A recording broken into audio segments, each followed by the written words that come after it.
강원 CBS 라디오 해피데이 김선일 목사의 반가운 오늘입니다. 들으신 첫 곡은 레베카 황이 부른 밤이나 낮이나 였고요. 매주 토요일 낮 12시 5분부터 1시 30분까지 우리 지역교회를 섬기시는 목사님들 모시고 인터뷰 형식으로 진행하는 시간입니다. 오늘은 우리 강원도 정선에서 사역하고 계시는 정선 성결교회 이한복 목사님 나오셨습니다. 안녕하세요. 네, 반갑습니다. 네. 목사님 저랑은 이제 개인적으로 잘 아시는 목사님이신데, 네, 언제나 인자한 미소와, 네, 이름은 한복이시지만, 네, 그 양복이 잘 어울리시는 우리 목사님이신데요. 정선에서 좀 사역하고 계시죠. 정선교회는 개척된 지는 오래되지 않았죠, 목사님? 네, 이제 3년째 됐습니다. 네. 그 이제 이따 또 말씀 나누시겠지만, 그 정선에서 개척을 하신 특별하신 이유가 있을까요? 일단은 네. 정선에 그 지역 사회를 한번 제가 가보니까 네. 사실은 제가 좀 몸이 아팠을 때 수년 전에 몸이 많이 아팠을 때 정선이라는 곳에 오게 됐어요. 그래서 그 정선에서 쉼도 얻고 또 치유도 되고 그런 것들이 인연이 됐는데 그 지역에 네. 감리교가 3개 정도 있고 장로교가 또 한 3개 정도 있고 또 통일교도 있고 침례교도 있고 안식일교회도 있고 뭐 다 있어요. 네, 다 있어. 왕국회관도 있고. 근데 성결교회가 없는 거예요. 그래서 이 지역에 성결교회가 왜 없을까 이제 이런 생각하면서 기도하면서 준비를 했었죠. 네. 그럼 그런 이제 당연한 개척 정책이라고 해야 될까요? 아마 지방하고 잘 협력하셔서 이렇게 된 걸로 아시는데 어떻게 와서 한 3년 되셨는데 어떠세요? 아주 좋고요. 네. 뭐 다르게 표현하기는 그렇고 어쨌든 제 나름은 행복한 시간들을 보내고 네. 있습니다. 그래도 정말 산 좋고 물 좋은 공기 좋은 곳인데 사람은 좀 적지 않나요?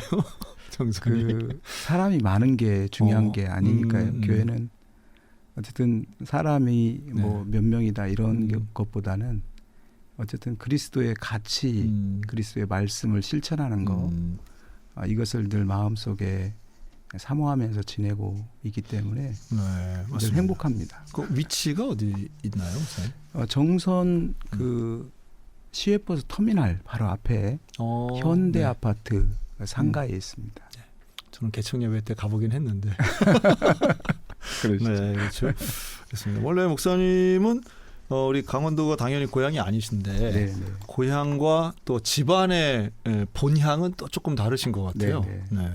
그 이제 고향 얘기부터 좀 해주시죠. 네, 제가 출생한 곳은 전라북도 군산시에서 출생을 했습니다. 그런데 지금은 군산시로 편입이 되어 있지만 과거에는 옥구군 또 그 가운데서 미면이라고 하는 쌀미자 그래서 낯설해요. 낯설죠. 그래서 허벌판 그야말로. 그래서 군산시에서는 한 14, 5km 정도 떨어진. 많이 떨어졌는데요? 많이 떨어졌고요. 그때만 해도 포장도로가 아니고 비포장 자갈로 된 그럼 바닷가 쪽이 아닌 모양이네요. 바닷가의 바로 옆이었죠. 그러니까 그 군산시의 해안 초소가 우리 동네에 있었으니까요. 그래요. 지금은 많이 매립이 돼가지고 맞아요. 예, 그 지역이 굉장히 넓은 새만금 개발이 됐죠. 예. 그 잼버리 사태 맞습니다. 저희 아버지께서 하사관 출신이라 군인이셨군요. 네, 소대장을 했어요. 그 하사관으로서 해안초소. 그래서 그 무기고가 바로 우리 집 옆에 있었죠. 해안 초소 그 무기고 그런 정도로 해안변에 있었습니다. 그럼 거기서 사시면서 신앙생활을 어떻게 하신 거예요? 원래 대대로 이렇게 예수님 믿은 집안으로 아는데요. 네, 저는 이제 대대로 신앙생활을 했던 집안에서 태어났는데요. 저희 집안에 신앙이 들어온 것이 월남 선생님을 통해서 들어왔어요. 그래서 이제 우리가 아는 그 월남 이상재 선생님. 네, 그렇습니다. 야, 그 우리 역사책에 계시면서 보는 그분이 이제 한성 감옥에서 계시는 동안에 네네. 성경을 여러 번 읽고 예수 그리스도를 믿음으로 고백하고 신자가 되고 그래서 1904년도 그 아들인 이승인에게 편지를 써서 고향에 교회를 하나 세워다오. 그래서 이제 그 아들이 네. 교회를 세웠죠. 월남 할아버지의 바로 생가 뒤쪽에 교회를 세워서 그와 동시에 우리 집안은 정말 조선시대의 대표적인 유학자 집안인데 그 유교 집안 전체가 다 100% 신앙생활을 하게 됐죠. 그러니까 이제 옥중 편지 하나로 그렇게 된단 말이에요. 그렇죠. 야, 그게 그래서 그 이상재 선생님은 그러면 고향에 있는 세워진 교회를 출석하셨어요? 그럼요. 출석하시고 네. 한동안 고향에 계시는 동안 그분이 목회를 하셨죠. 네. 그리고 이제 서울에 오갈 때는 저희 할머니 이야기를 들으면 네. 그때 당시에 추궁기 또 그 월남 선생님이 제작한 그 레코드판 이런 걸 틀어놓고 그 조그만 거. 네, 주일날 예배를 드렸다고 그래요. 튼다는 게 뭘 틀고 예배를 그러니까 드려요? 추궁기에다가 레코드를 틀어놓고 뭐가 나와요 그럼 소리가? 거기에 이제 네. 월남 선생님이 강연했던 내용들. 아 사람이 안 오고 레코드가 왔다 이거죠? 오. 그러면서도 예배를 드렸다고 그래요. 아 목소리를 녹음해가지고 설교를 녹음해서 이렇게 보내주셨구나. 야 이미 그 영상 설교, 음성 설교를 하신 거네요. 네. 그러면 그러기도 했다고 그러더라고요. 야 진짜 뭐랄까 되게 앞서가는 분들이 좀 다르다 하는 생각이 들긴 드네요. 야. 그분이 제작한 레코드가 지금도 남아 있죠. 네. 네. 인터넷에 보면 그분이 우리 조선 청년들에게 강연한 내용들 그런 것도 지금도 나와져 있습니다. 아니 1900년대 초반에 어디 가서 그런 걸 녹음을 해요? 대단하시네요. 일본의 어떤 회사에서 이렇게 제작을 해가지고 레코드 회사에 갔을 그렇죠. 거예요. 전문 레코드 녹음 시설이 맞습니다. 있는. 와 그렇군요. 이런 건 처음 들어보네요. 그렇게 해서 교회 가가지고 그 교회는 이름이 뭐예요, 목사님? 종직교회라고요. 네네. 그 한산면 종질이라고. 그러니까 우리 한산 이가들이 모여 사는 동네 가운데도 특별히 그 종질이는 그 가족들만 모여서 사는 거예요. 그 주변 가족들. 네, 그래서 지금도 거기 가면 다 그냥 가까운 가족들이 살죠. 지금도. 지금도. 이거 뭐 집성촌입니다. 집성촌. 네. 네. 그래서 거기 그럼 다들 예수 믿고 그러시겠네요. 그럼요. 예. 그래서 이 종지교회는 지금도 있겠네요, 그러면 목사님. 그렇죠. 지금도. 그럼 뭐 교단이 있나요, 이 종지교회가? 기장에 소속되어 있습니다. 그렇군요. 예. 그래서 이렇게 신앙생활 하셨는데 여긴 지금으로 치면 서천인데 예. 뭐 멀진 않지만 그 서천에서 이제 목사님과 가족은 이렇게 군산 쪽으로 이사를 오신 모양이네요. 강을 하나 건너서 군산시로 그쵸? 이사를 해가지고 가깝긴 하니까. 제가 거기서 태어났습니다. 네. 그러면 군산에 가서 신앙생활은 이제 어떻게 하셨어요? 그러면 부모님은? 저는 뭐 이제 저희 부모님들은 네. 이제 저희 아버님 같은 경우는 거기서 이제 그 지금 아버지께서 개척자로 세우신 그 교회 말고 한 3km를 걸어다니면서 신앙생활을 했죠. 네. 예, 해성교회라고 그 교회 출석하시다가 세례를 받으시고 그때 아버지 이야기를 들어보면 세례 이렇게 문답이 3시간을 했다고 그래요. 그때만 해도 그렇죠. 그렇게 철저했었던 그렇죠. 거죠. 맞아요. 예, 그래서 그렇게 해서 세례를 받았는데 세례교인 3사람을 분가를 시켜가지고 그 3km 떨어진 그 마을에 교회를 설립하게 됩니다. 그 옛날에는 3km 거리가 먼 거리로 이제 다른 마을로 생각을 했으니까. 그렇죠. 다른 마을이니까 이 마을에 이제 교회가 있어야 되겠다. 네네. 이렇게 사명을 가지신 거네. 그리고 이제 그 3km 떨어진 우리 동네가 한 500가구가 모여 사는 동네예요. 많네요. 500가구면. 그러니까 굉장히 큰 네네, 마을이죠. 그러네요. 지금도 교회가 하나 있습니다. 그 마을 정중앙에 광성교회라고 하나가 있습니다. 그런데 참 도전이 되네요. 그러니까 교회를 개척하는 데 있어서 조건이 세례 받은 사람이네. 네, 세례 받으면 언제 우리도 교회 개척할 수 있다. 그렇죠. 이런 생각을 가진 거 아니에요. 맞습니다. 이거 참 초신자가 아니라 개척자네요. 정말 네. 대단하네. 그래서 그때 개척을 하신 교회가 이제 광성교회인 거예요. 네네. 저희 한 10여 년 전에 그 강성교회 60주년 기념 예배가 있다고 해서 초대를 받았어요. 제가. 네네네. 그래서 갔더니 저희 아버지 동생인 고모님이죠. 그 고모님은 60주년 근속상을 받았고 개척부터 지금까지. 그리고 저희 누나는 네. 60주년 그 예식 때 장로로 취임을 했습니다. 장로 장립을 그래요? 받게 되었죠. 저희 누나. 60. 네. 뭐 거기서 그럼 그 교회 예, 개척할 때도 있으셨어요? 아니요. 그건 아니죠. 그 네. 자녀죠. 자녀죠. 예, 네. 저희 아버님의 자녀인 누나가 거기서 지금 장로님으로. 의미가 있네요. 목사님. 그럼 그 지역에 사시는 모양이네. 그럼요. 네, 예. 네. 그러면 개척을 하실 때 아버지는 자녀들이 없었던. 고등학교 학생이었죠. 그렇군요. 네, 고등학교 이제 막 졸업을 했는지 아마 그런 정도인 것 같은 청년이었죠. 그러니까 고등학교 때 이제 학생 회장을 했다고. 그럼 19살, 20살 이전으로 봐야 되겠네요. 그쯤이죠. 아하. 야, 대단하네. 지금 아버지가 살아계시면 90세니까요. 70년 전 이야기죠. 그렇네요. 진짜 목사님한테는 고향 교회고. 네, 고향 교회죠. 그래서 이 광성교회에서 그럼 이제 군산 지역에서 이제 중고등학교 생활하시고 네네. 아버지가 개척하신 교회에서 신앙생활하시고 네. 그리고 거기서 소명을 받으셨나 봐요. 그러죠. 네. 네. 그러니까 신학교를 갈 생각을 이제 하시고. 왜 한숨을 쉬세요? 그렇습니다. 너무 행복해서요.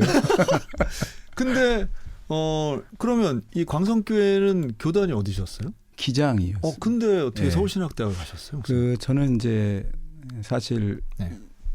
신학대학을 가야 되겠는데 학교에 대한 정보가 전무했습니다. 그 시골에 있으니까. 네, 저는 신학대학 원서 내러 서울에 처음 왔습니다. 태어나서 서울에 네, 처음 가본다. 처음 가봤습니다. 그런 친구들이 많았어요. 맞아요. 네, 맞아요. 네. 그래서 이제 신학교를 가는데 길은 어떻게 잘 찾으셨어요? 모르죠. 그래서 저 아는 형님 한 분이 그렇죠. 대신 원서를 사가지고 오셨어요. 그래서 나는 한신대를 가야 된다. 그랬더니 야, 요즘에 한신대가 수업이 진행이 안 된다. 왜냐하면 그때 한참 80년대 그렇죠, 초반이잖아요. 그렇죠. 예. 그래서 안 되니까 좋은 학교를 가라. 서울신대 원서를 사갖고 온 거예요. 저는 한신대를 가려고 왔는데 그래가지고 그런 게 어딨어. 서울신대 원서를 사갖고 왔길래 저는 또 순진하니까 순종을 해야죠. 그래서 서울신대를 그렇게 진학을 하게 된 겁니다. 아무 정보가 없었죠. 근데 그분이 누구시라고요? 목사님하고는 어떤 관계인데요? 저하고 좀 가까운 사람입니다. 그냥 지인. 예, 지인. 그게 뭐야? 형님이라고 하는 분이신데, 예. 어쨌든 지인이 그렇게 해서 어쨌든 뭐 저는 그게 다인 줄 알았습니다. 그래서 그렇게 그냥 아무 문제 의식 없이 그냥 들어가게 된 거죠. 예. 그래도 목사님 시험 보실 때는 신학교 경쟁률이 제법 높았을 텐데요. 높았죠. 네네. 예, 높았습니다. 저도 학부 때는 8대1이었어요. 그렇죠. 네, 우리는 여러 학교를 이렇게 못 넣잖아요. 네, 수능 맞습니다. 시대가 아니어서 예, 맞습니다. 하나만 1인당 넣죠. 하나씩밖에 못 넣어서 예. 어디나 경쟁이 높았었는데 네, 네. 그래서 그렇게 들어가서 정말 낯선 곳에서 아는 사람 하나도 없는 데서 하셨겠네요. 근데 낯선 곳도 들어갔는데 네네. 이제 우리 때는 야간부가 있었거든요. 있었죠. 근데 한 동네에서 저희 1년 선배가 한 해를 좀 재수했다가 들어온 형님이 있어요? 있더라고요. 그래 너무 반가웠어요. 그분 지금도 목회하세요? 그럼요. 네네. 그렇게 해서 하는데 이거 목사님 근데 고등학교 3학년 때 무슨 어떤 건강상의 문제가 있으셨어요? 네. 그 소명 받았던 얘기 좀 해주시죠. 네, 저는 이제 원래 고등학교 2학년 그때 이제 은혜를 많이 받았고 네. 학생회 활동을 하면서 내 삶을 하나님께 드려야 되겠다 이렇게 결단을 했어요. 그래서 이제 신학대학을 가야 된다 이제 이런 생각을 했었는데 고3이 되면서 생각이 좀 바뀌더라고요.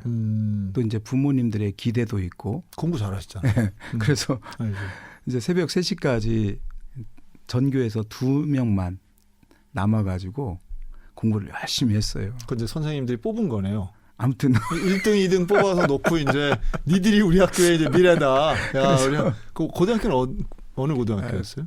지금은 이제 뭐라고 해야 되나요? 그 사립고등학교? 특목고, 네. 자사고. 네, 자사고인데 그때는 중앙고등학교였죠. 예.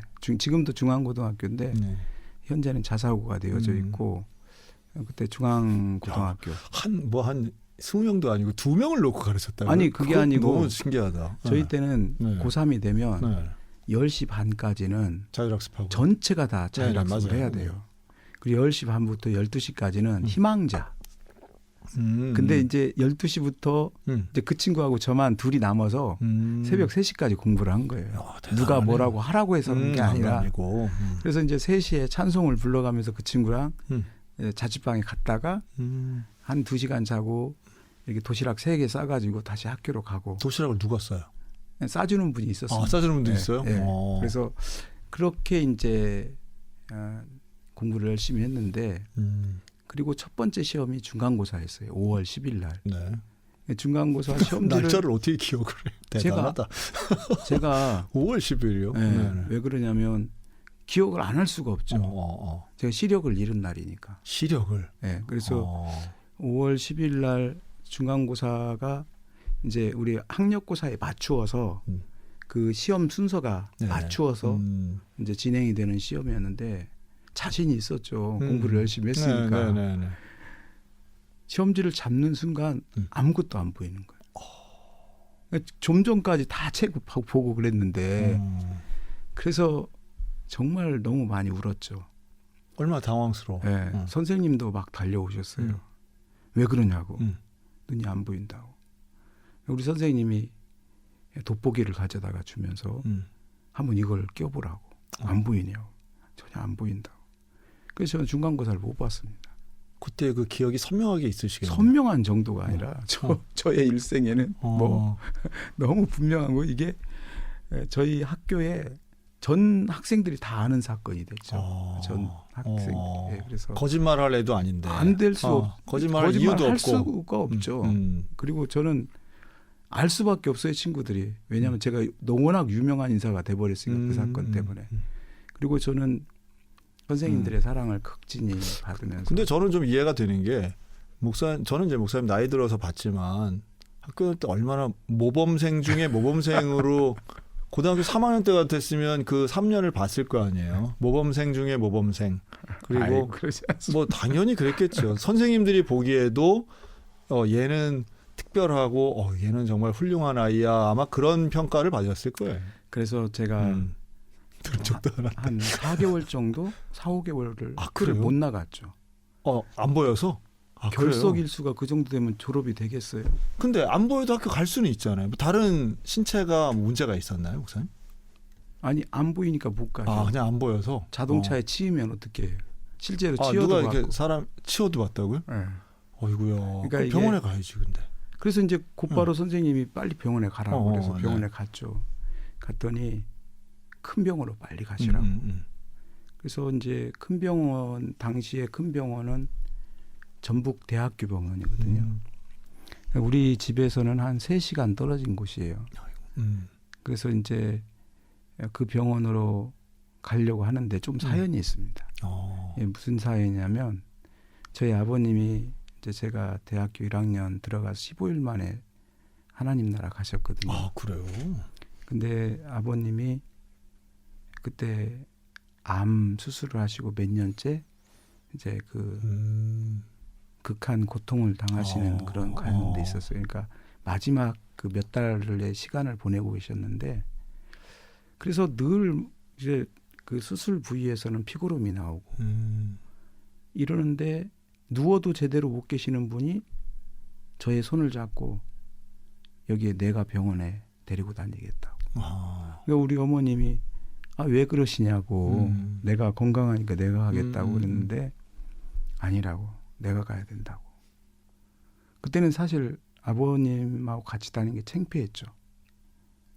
왜 그러냐면 자신의 몸을 이렇게 가누질 못하시는 양반이 병원에 가도 긴 의자에 그냥 누워 계셔요. 근데 목사님 어차피 못 보잖아요.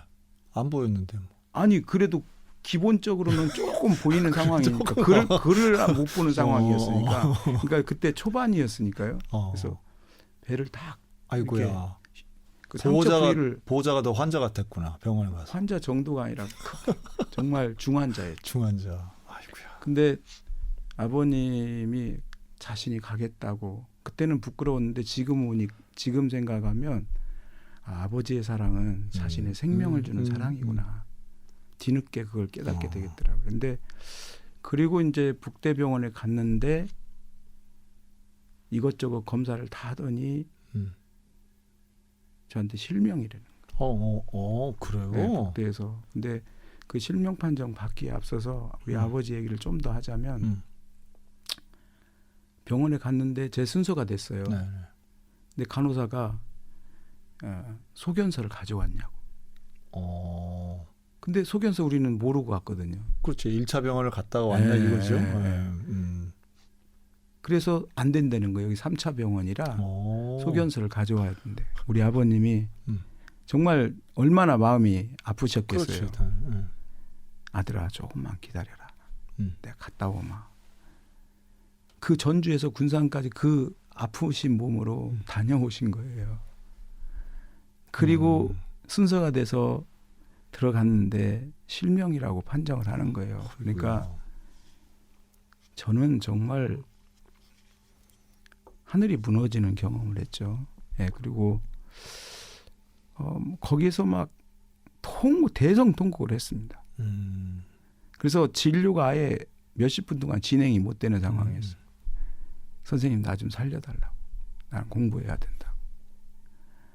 그렇게 울부짖는 시간을 보내고 있는데 의사 선생님이 또 이런 말씀을 하세요. 학생 정말 공부하고 싶어?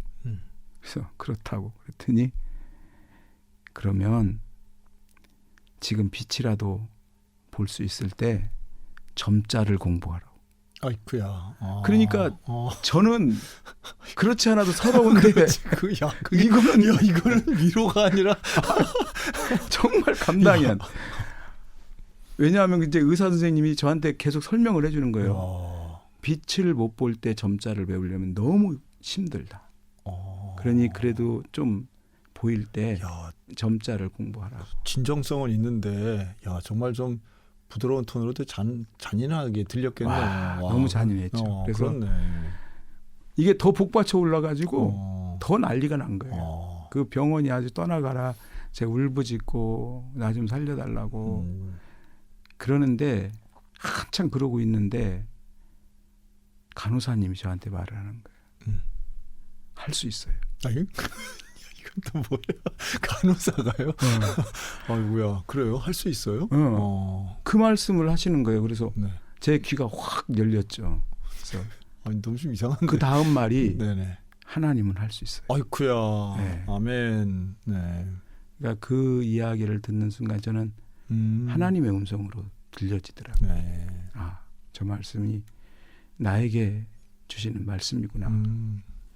그래서 뭔가 거기에서 내가 하나님께 의지해야 되겠다 이런 생각을 많이 하고 병원에 갔다가 이제 교회를 갔더니 그 목사님이 저를 위해서 예배당 다락방을 줄 테니 거기에서 기도하라고. 그래서 9월 말까지 거기서 기도만 하면서 지냈죠. 이야, 학교를 다니질 못했으니까요. 예. 그래서 네. 그 교회에서 기도 생활하면서 기도도 많이 했지만 사실은 교회의 우리 청년들 그때는 뭐 누나 형님들이죠. 제가 제일 이제 고3이니까 어리고 그 청년들의 사랑을 너무 많이 받았어요. 저를 위해서 늘 기도도 해주셨지만 저한테 피아노를 쳐주시는 분도 계셨어요. 그래서 너의 눈이 그렇게 안 보이는 거는 이 찬송가를 다 외우라는 뜻이다. 아이고야. 그러면서 피아노를 쳐주시는 거예요. 어떤 분은 전지에다가 매직으로 성경을 써갖고 오셨어요. 크면 좀 보일까 해서. 너의 눈이 안 보이는 것은 성경을 다 암송하라고 그런 거다. 뭐가 막 더해지네. 아이고야. 아 정말 그 어. 시간들이 저한테는 너무 소중한 시간이었고요. 어떻게든 이 좀 이해 안 되는 고난 앞에 뭐라도 해보려고 하는 그 교회 공동체의 노력이 보이네요. 네. 그리고 그 형 누나들의 그 모습이 정말 사랑 그 자체였고요. 얼마나 진지하고 저를 위하는 마음들이. 지금도 그 교회의 사랑을 잊을 수가 없습니다. 교인들의 사랑이 뭔가를. 예. 그리고 제가 9월 말에 이제 예수님과의 만남의 시간이 있었죠. 그래서 제가 기도하는데 비몽사몽간에 하늘에서 뭔가 점이 하나 생겼어요. 그 점이 다가오는데 이렇게 고개를 들어보니까 큰 손이었어요. 예수 그리스도의 손이었어요. 그 손이 저를 그냥 머리부터 그냥 몽땅 삼켰다라고 말하는 것이 맞는 이야기일 것 같아요. 무슨 경험이네요. 네. 보이는 것 같은 경험. 네. 그래서 그러면서 주님께서 저에게 말씀해 주셨어요. 내가 너를 치료해 줄 것이다. 그리고 사랑하는 아들아, 내가 영원히 너와 함께 할 거다. 저는 이런 이야기를 지금까지 어느 설교에서도 해본 적이 없습니다. 왜냐하면 제가 얘기하는 순간에 조금 뭐라 할까, 주님과 나와의 그 소중한 만남들이 괜히 이렇게 말거리가 될 것 같고, 그래서 지금까지 뭐 설교회도 해본 적도 없고, 그러세요? 방송 매체는 더군다나 처음인데, 어쨌든 그렇게 해서 제가 주님과의 만남을 갖게 되고, 그래서 다시 한번 사명으로 무장을 하게 됐고, 그러던 차에 이제 선생님이 토요일에 저하고 같이 공부했던 그 친구를 저희 집으로 보냈어요. 그 먼 길을 심부름으로. 학교에서 새벽 3시까지 공부하던 그 친구. 네네.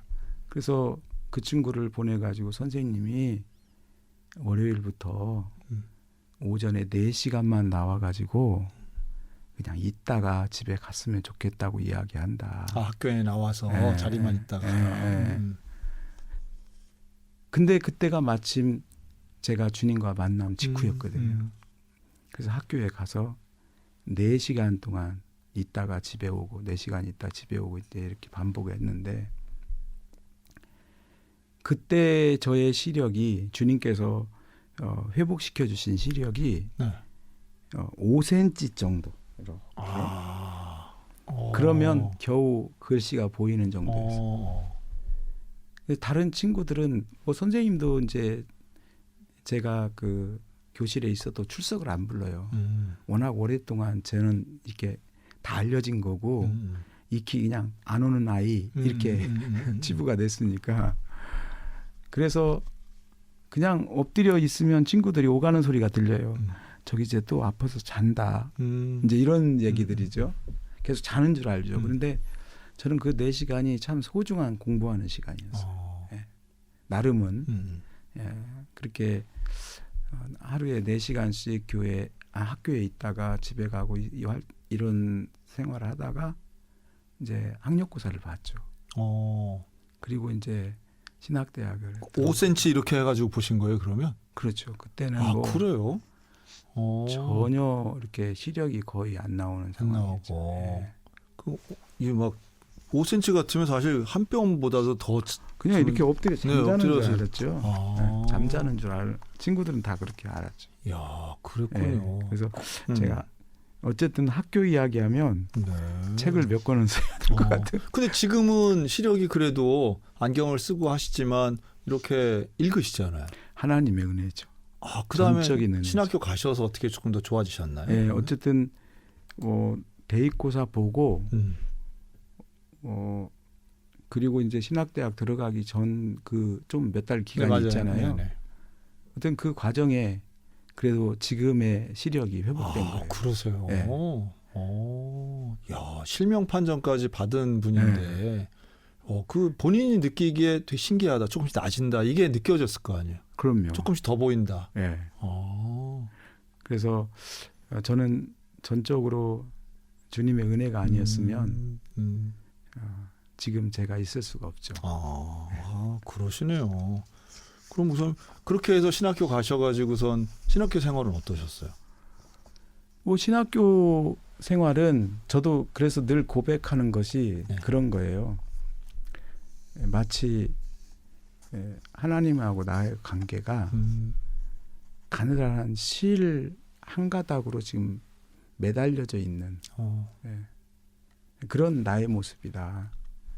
이거 끊어지면 끝이다. 이런 생각 늘 하면서 지내고 있는 거죠. 그러면 신학교 가서도 뭐 기도 많이 하셨겠는데요? 그래서 뭐 네. 나름은 열심히 네. 한다고 그랬죠. 기도탑 멤버. 기도탑 멤버는 아니더라. 저는 신길교회에 출석하면서 네, 서울에 있는 네. 영등포에 있는 신길교회. 정말 열심히 했죠. 예. 금요일 날 수업 끝나면 그냥 곧바로 가서 금요일부터 주일 밤까지 그 신길교회 교회학교 활동을 열심히 했었죠. 예. 정말 행복했던 그런 시간들이었습니다. 신길교회가 지금은 이제 우리 교단을 대표하는 대형 교회인데 예. 이때는 그렇게 규모가 크진 않았을 텐데. 크지 않았죠. 네네. 크지 않았는데 그 참 소중한 게 우리 이낙연 지금 이제 하나님 나라 가신 원로 목사님께서 재정의 20%를 교회학교에 투자를 해주셨어요. 예. 교회 대단하네. 전체 전 예산의 20%를 교회학교 교육을 위해서 이렇게 사용할 수 있도록 해주셔서 정말 신명나게 교회학교 일을 했었죠. 예. 그 이낙연 목사님 막 구연동화도 잘하시고 이랬던 분이죠. 그 어르신은. 네. 그렇네요. 뭐 얼마나 열심히 하셨겠어요. 교회 사역도 그냥 뭐 아이들 붙잡고 기도하고 전도하고 이때는 당연히 신학생이니까 주말만 가셨을 텐데 네네. 막 교회 가서 주무시고 이런 거 아니에요? 거기서 아예 살았죠. 그렇죠. 그리고 이제 이거는 신길교회 역사상도 모르는 이야기인데 거기 백집사님이라고 사찰 집사님이 계셨어요. 네. 근데 제가 워낙 열심히 하니까 사실 우리 신학교 때만 해도 생활 형편들이 정말 안 좋았거든요. 그렇죠. 네. 그러니까 자취방도 구하지 못하는 그런 상황들이 되고 그러니까 예배당 옥상에 가면 한평 남짓한 그 창고가 하나 있었어요. 거기다가 연탄불 하나 피워놓고 거기서 생활을 거의 했죠. 서울의 달이네요. 네, 그래서 참 신길교회 그러면 추억거리가 참 많습니다. 네. 목사님은 그냥 뭐 힘든 것도 어려운 것도 되게 이렇게 긍정적으로 해석하시는. 정말 행복했던 시간들이죠. 그러면서 그 다음에는 군대는 어떻게 하셨어요, 목사님? 제가 이제 군대를 네. 가야 되는 상황 때문에 제가 2학년 마치고 자원 입대를 하려고. 시력 때문에 그게 되나요? 안 되시죠? 그래서 들어보세요. 자원 입대를 하려고 네. 이제 병무청에 이제 자원 입대 신청을 하고 신체 검사한다고 오라고 해서 갔어요. 그때는 웬만하면 다 군대 갈 수 있었는데. 그럼요. 네네. 근데 병무청에서 저를 검사를 하더니 실명자야. 그걸 알아보는 거예요. 그렇죠. 시력 검사를 하더니 그 다른 얘기는 안 하고 첫 번째 날은 혹시 학교에 가서 고등학교 때 기록을 좀 가져올 수 있냐. 그래서 이제 선생님을 찾아뵀죠. 네. 근데 사연이 많이 있는데 제가 중간은 생략하겠습니다. 왜냐하면 밝혀지면 안 되니까. 안 돼요. 네. 네네. 근데 선생님이 나한테 그래요. 너 군대에 안 가면 열심히 사역하면 되지 않냐. 그래서 그렇게 할 수 있으면 좋죠. 이제 그런 생각을 했는데 선생님이 써놓은 그 글귀가 그 이제 그 기록 사항들 있잖아요. 그렇죠. 학적부에 네네. 저의 아픈 사연이 다 담겨져 있는 거예요.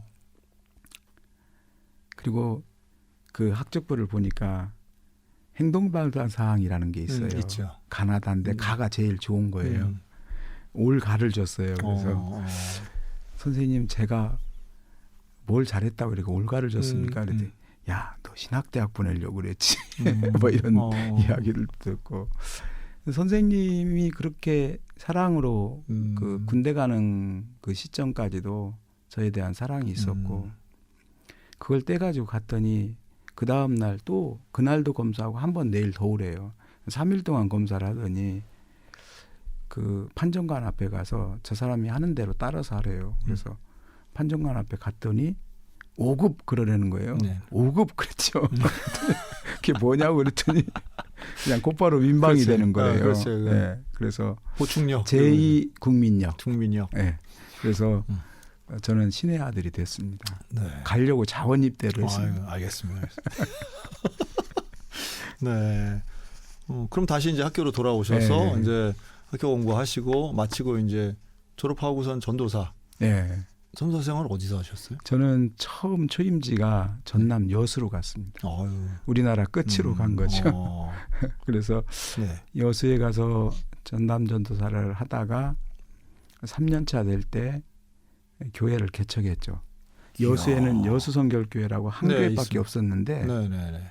그 두 번째 교회를 제가 개척을 하게 된 거예요. 여서교회라고. 여수계 서쪽이라고 해서. 네. 그래서 여서교회를 개척했는데 지금 교회가 잘 세워졌어요. 지금도 있고요. 네, 그래서 그 저희 1년 선배가 가서 교회 건축도 하고 지금 잘 목회를 하고 계십니다.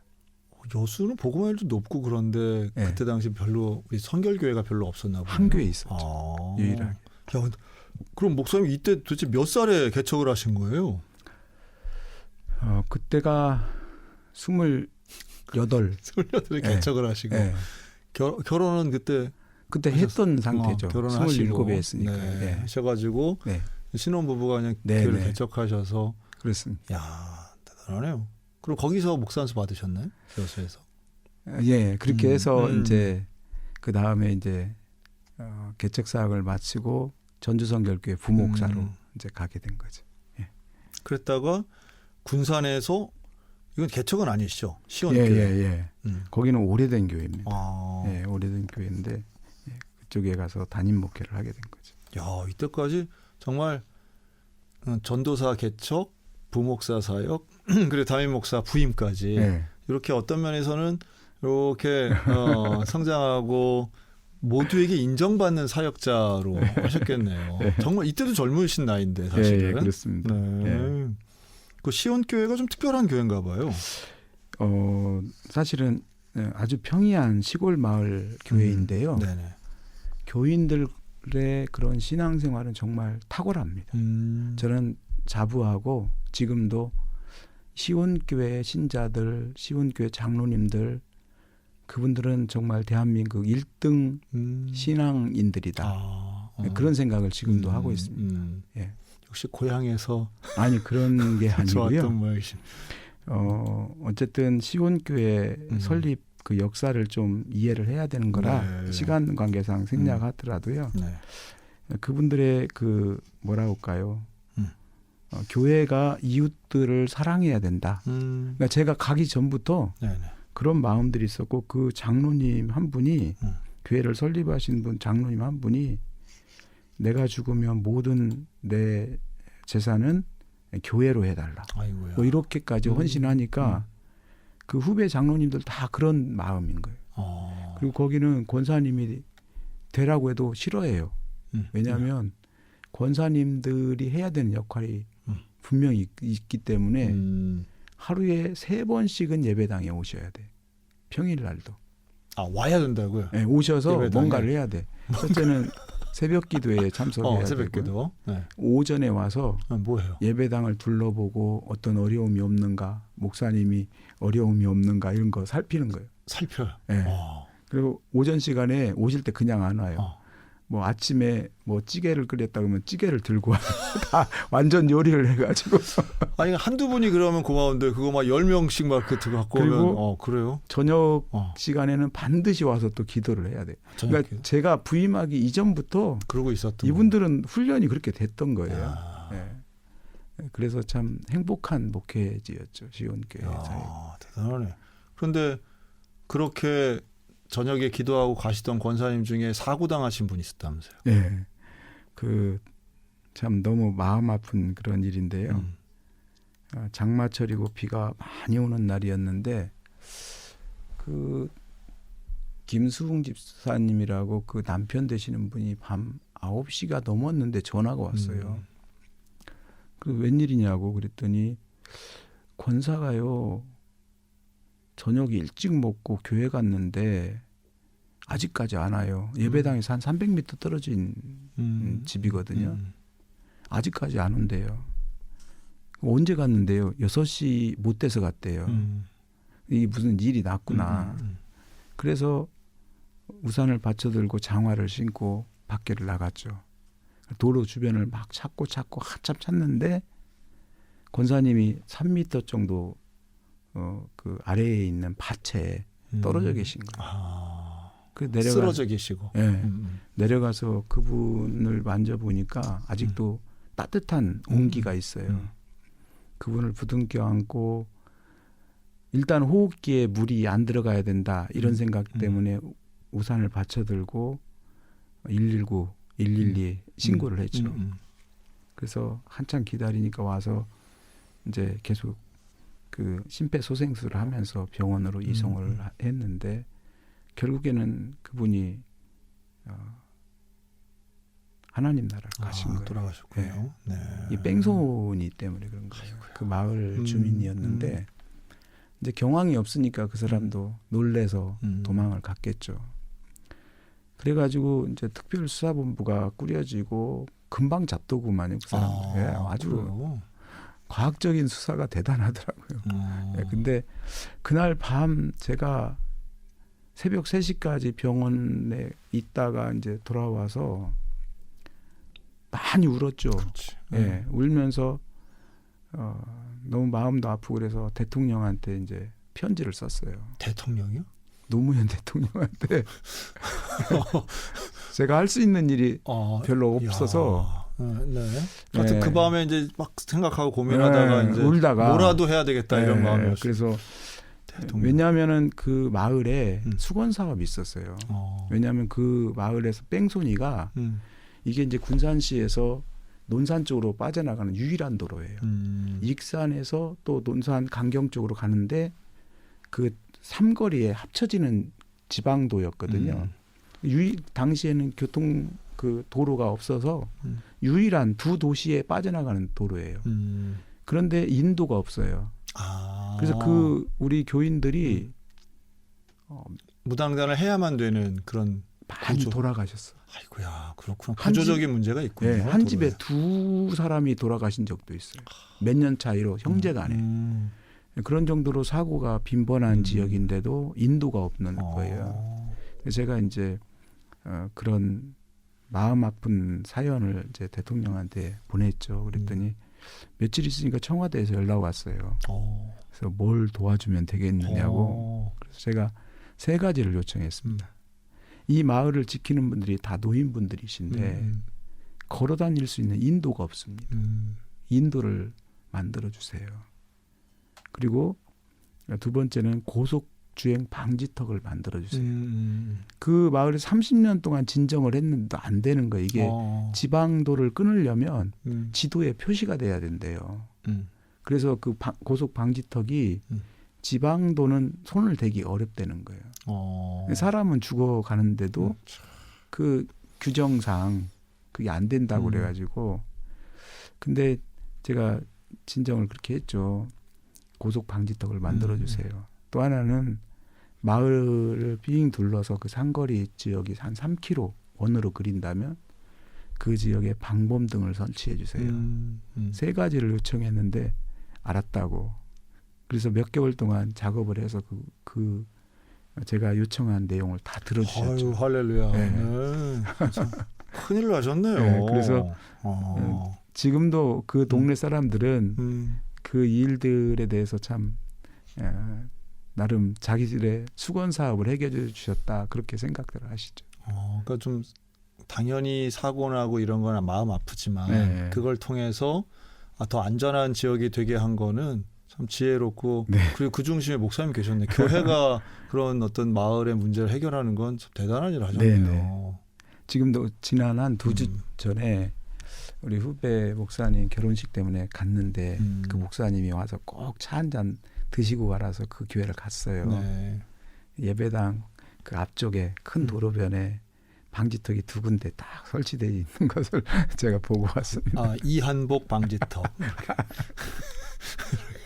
그런 거 아니더라도 어쨌든 그 마을에 그런 것들이 설치돼서 야, 방지턱 하나 만드는 게 어려운 거군요. 어려운 게. 그게 지방도를 끊어서 만든다는 거는 정말 그래요. 수십 년의 수건 사업이더라고요. 근데도 해결이 안 돼요. 참 그런 건 좀 이해는 안 되는데. 하여튼 그러니까 목사님한테도 의미 있는 교회고 네. 그 교회에서 사역이나 네. 교인들도 목사님 그 이사 가실 때 많이 우셨겠는데. 많이 울었죠. 네. 많이 울고 동네 주민들도 동네 주민들이 그렇다고요? 네, 안 가면 안 되냐. 안 가면 안 되냐. 그렇군요. 군산 시온교회. 그러다가 이제 서울로 가신 거네요. 예. 서울이 그렇게 좋더냐 뭐 이렇게 들었겠네요. 그런 건 절대 아니고요. 나름 이야기하려면 여러 가지 얘기를 그렇군요. 해야. 알겠습니다. 1부 마칠 시간이 돼가지고 네. 1부 마지막 곡은 예라멀시이 부르는 옳은 길 따르라 의에게 찬양 듣고 2부에서 우리 이한복 목사님과 말씀 이어가도록 하겠습니다. 김선일 목사의 반가운 오늘은 정선선결교회를 섬기시는 이한복 목사님과 말씀 나누고 있는데요. 2부 첫 곡으로는 조수아가 부른 평안을 너에게 주노라 들으셨습니다. 야, 1부 때 우리 이한복 목사님의 지금 이제 걸어오신 그 정말 청소년 고3 때 겪으신 간증, 또 신학교 들어가시고 사역지에서의 과속방지턱 이야기까지.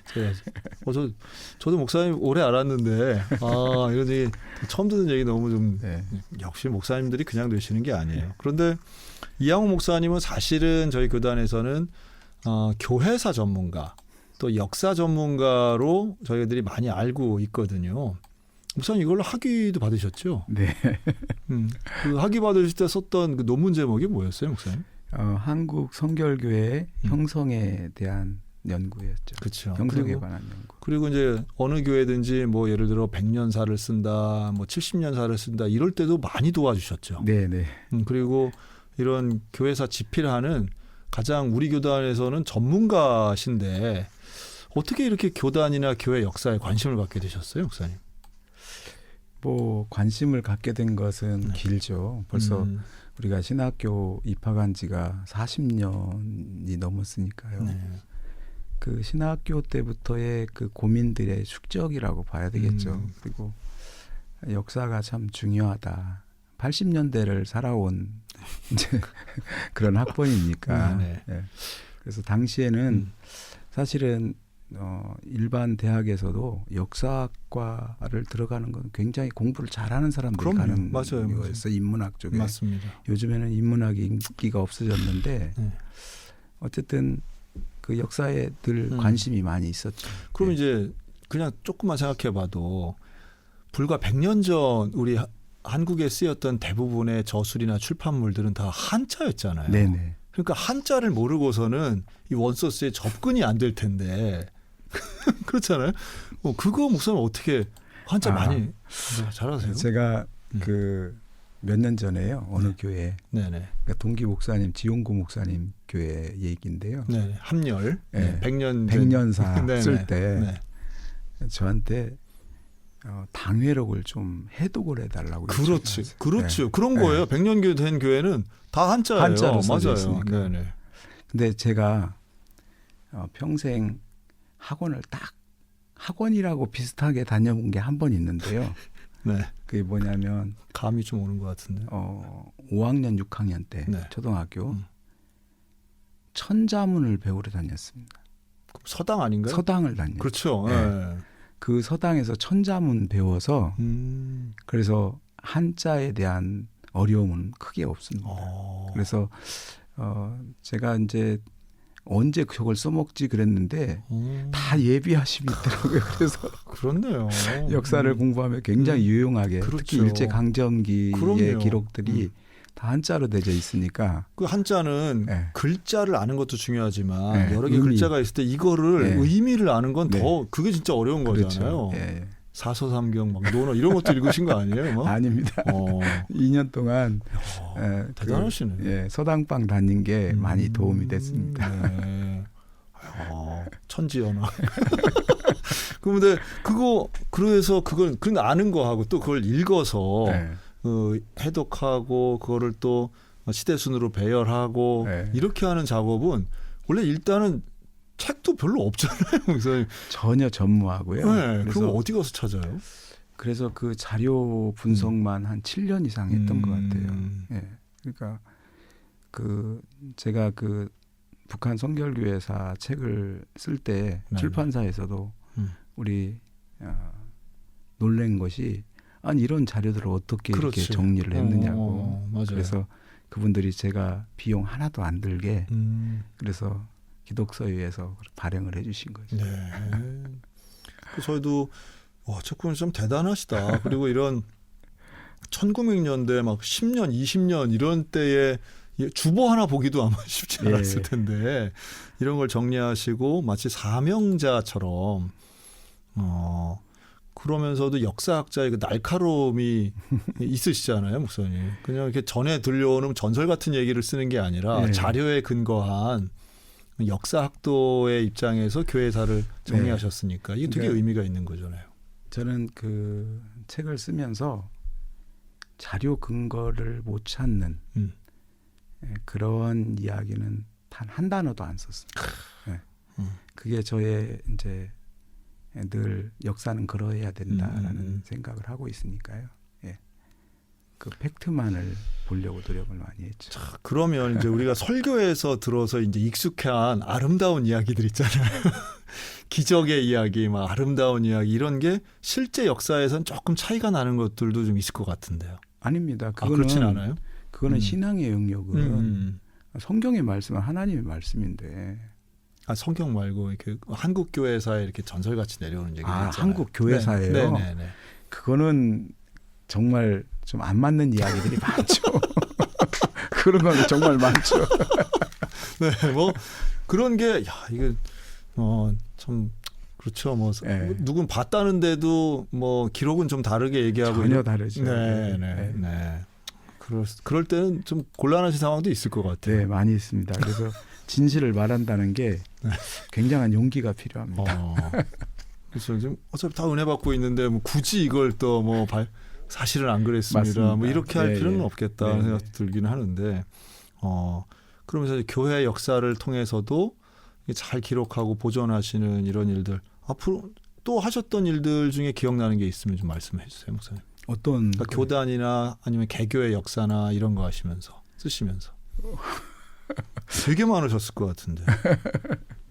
글쎄요, 뭐 좀 질문을 구체적으로 좀 주셔야 돼요. 제가 보니까 일단 북한 성결교회 관련해서 하면 그럼 북쪽에서 신앙생활 하시던 분들이 남쪽에 내려와서 이 교회를 이어서 되게 본인이 출석했던 교회를 여기 와서 또 개척하려고 하셨던 분들 많았을 거 아니에요. 네네, 그렇습니다. 그렇죠. 그분들 모여 살기도 하고. 네네. 그 사실은 우리가 북한 교회를 이야기할 때요. 우리 사실은 제가 우리 교단에서만 지금 느끼는 것도 북한이라는 용어를 사용한 자체를 이상하게 보는 경향들도 있어요. 그래서 좀 조심스러운 부분도 있고 저 사람은 좀 친북 쪽 아니야? 뭐 그런 이런, 오해를 한다고요? 이런 생각들도 있고요. 근데 사실 우리 그 한국 교회사를 보면 이 당시에 기호지방이라는 그런 그 그룹들이 있었는데 이 사람들이 중앙 정치를 다 잡고 있는 사람들을 경기도, 호남, 또 한양 당시에 경성이죠. 이런 그룹들이 중심 세력들이었어요, 조선에. 그때 당시. 네, 근데 북한 쪽은 관북 지역이라고 해가지고 서북 사람들 이렇게 치부를 하면서 중앙 진출을 할 수 없게. 옛날 서북 청년단 그렇죠, 뭐 이런 맞습니다. 네네. 그래서 사실은 거기에서부터 신앙 그 개신교회가 들어오는 것도 그렇고 카톨릭도 그렇고 북한 지역이 훨씬 더 먼저 들어왔죠. 그렇죠. 네, 맞아요. 그리고 교회도 굉장히 크게 성장을 했고요. 그럼에도 불구하고 우리 아직까지 북한 교회에 대한 이해가 굉장히 적다 이런 생각을 해보고요. 우리 성결교회도 역시 마찬가지입니다. 우리 성결교회도 그 역사를 보면 종로에 1907년도에 영곡 복음전도관이 처음으로 세워졌고 그 다음 두 번째 교회가 어디 세워졌냐면 진남포에 세워졌어요. 진남포가 어딘가요? 북한이죠. 아, 평양 그래요? 바로 밑에 대동강변이죠.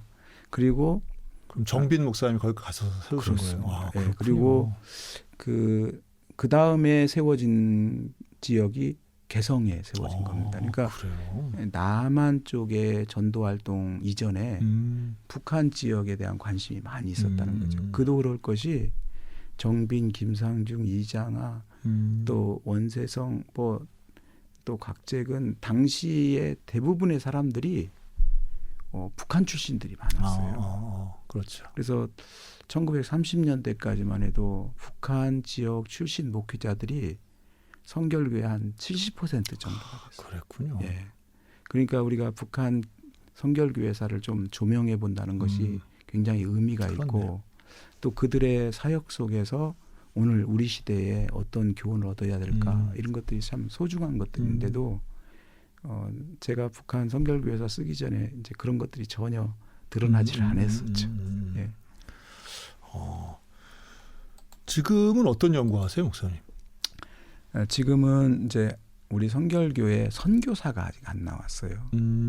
그래서 선교 역사. 선교 역사. 네. 그래서 1925년에 용정에 용정 성결교회를 설립한 것이 최초의 해외 그래요? 선교거든요. 100주년이네요. 예. 근데 그런 사료들이 정리가 아직 안 됐어요. 그래서 해외 선교로부터 시작된 그런 선교의 역사를 좀 제가 수년 동안 해서 다시 한번 책을 내는 그런 사역들을 지금 준비하고 있습니다. 기대가 됩니다. 1925년에 용정에 네. 그럼 그때도 선교사란 이름을 썼나요? 아니죠. 아니죠. 네, 네. 그때는 그냥 함경 지방회에 소속된 교회였어요. 네. 그랬겠네요. 네. 참 그때 하셨던 100년 전에 우리 선조들이 교회 지도자들이 보여주시는 그런 해안이나 실행이나 가르침 이런 게 확실히 시대를 좀 앞서갔다 이런 생각 들고 참 포부도 넓으셨다. 네.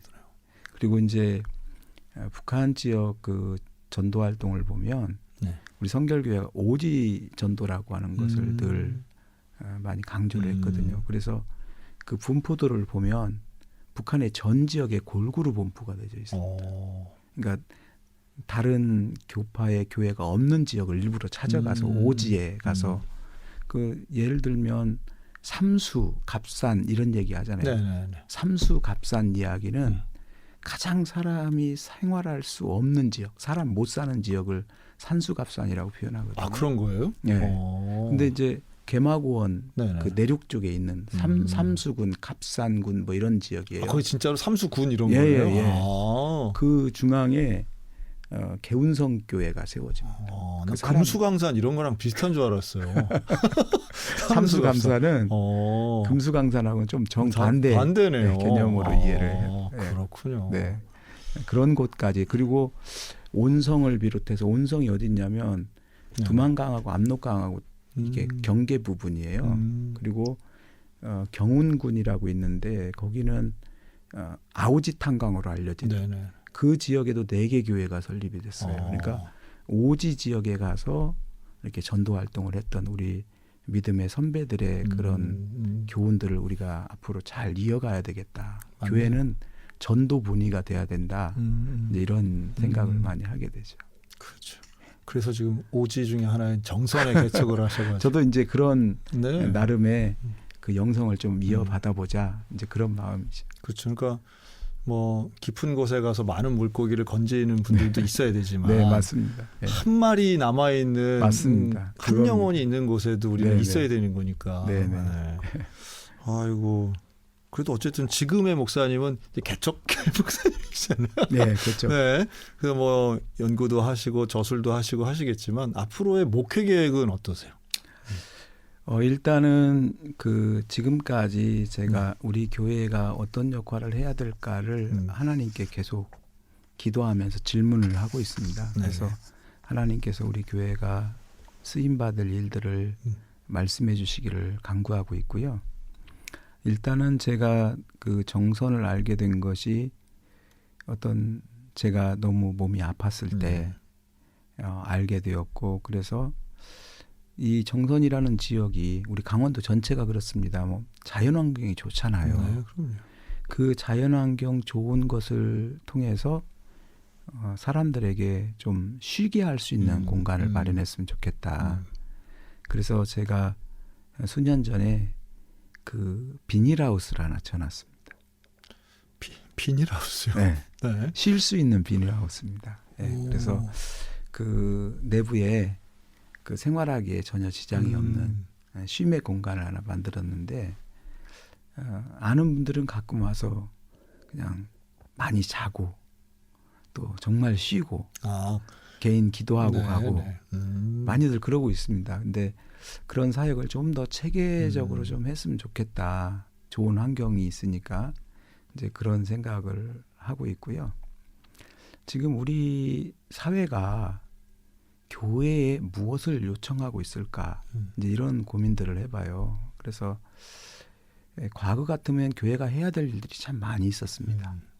그래서 마치 엔터테인먼트의 역할을 교회가 하는 것처럼 다양한 것들을 이제 교회가 다 했었어야 되는데, 과거에 예를 들면 일제 강점기에도 교회가 해야 될 일들이 많았고, 또 한국 전쟁 이후에 그 폐허된 상황 그렇죠. 속에서도 교회가 해야 되는 역할들이 많았고, 민주화 과정에서도 그랬고, 그러면 지금은 뭐 할 것인가라고 하는 부분이 있는데, 이제는 사회가 우리 교회에게 너네 교회의 역할을 해. 이런 요청을 하고 있는 것 같아요. 진짜 교회의 역할을 해. 다른 것들 관심 갖지 말고 진짜 교회가 되어야 해. 라는 요청을 하고 있지 않는가. 그런 생각을 해보게 됩니다. 그래서 이제는 국가적인 그런 복지 시스템이 잘 갖춰져 있잖아요. 그러니까 교회가 너무 섣부르게 어떤 사회복지나 이런 쪽에 관심을 갖는 것보다는 이제는 복음을 전하는 그 복음이 정말 건강한 그리스도의 말씀이 중심이 된 그런 복음을 온전하게 전하는 것. 설교도 다른 주변적인 사회적인 이야기, 주변적인 무슨 스토리 중심의 그런 이야기들 말고 정말 예수 그리스도께서 선포한 그 말씀을 진지하고 깊이 있게 전하는 그런 노력들이 앞으로 교회가 해야 될 일 아닌가. 그런 생각을 해보면서 나름은 준비를 하고 있고 노력을 하고 있습니다. 이제 복음의 본질과 교회의 방향에 대해서 목사님 결론처럼 말씀해 주셨는데요. 앞으로도 우리 정성교회 이제 목사님 은퇴까지 이제 새로운 마음으로 이렇게 개척을 하셔서 하시는데, 연구도 또 목회도 이 시대에 좀 쓰임 받는 목사님과 교회가 되었으면 좋겠습니다. 저희도 응원하겠습니다. 네.